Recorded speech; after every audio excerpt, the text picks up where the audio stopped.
გუშინ 100,000 მოწამის ხსენების დღე აღინიშნა მეტეხის ყიდთან და ქართველებისთვის ეს ძალიან მნიშვნელოვანი დღეა, რადგან ამ დღეს 100,000-მა ღირსეულმა ქართველმა ფეხი არ დაადგა ღვთისმშობლის ხატს და მაცხოვრის ხატს. ეს ყველაფერი კი 1227 წელს მოხდა.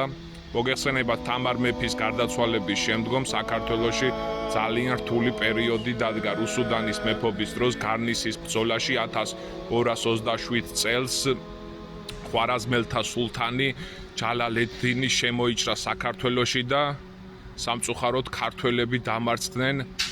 აქაც ღალატს ჰქონდა ადგილი. მოღალატეებმა მაინც გაყიდეს საქართველო და მეტეხის ხიდთან ჯალალედინმა ღვთისმშობლის და მაცხოვრის უწმინდესი ხატები და დაამწკრივა ქართველი ფეხს დაადგამდა, არ მოჰკვეთდა თავს, ხოლო ვინც იურჩებდა და ვინც სარწმუნოებას არ დათმობდა, მას მაშინვე თავს მოჰკვეთდა.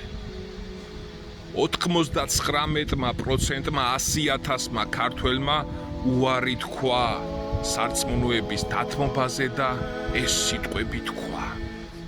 თუმცა შერცხვენილნი და დამდაბლებულები ვართ ჩვენი ცოდვების გამო, გულით შევწირავთ თავს ღმერთს მოტევებისათვის ცოდვათა ჩვენთასა, რომელნიც ვქმენით ქალაქს ამას შინა და როგორც შევაგინეთ ჩვენი ქალაქი თავისი სიწმინდეებით, ასევე უნდა განსწმინდოს იგი ღმერთთან ჩვენი სისხლით.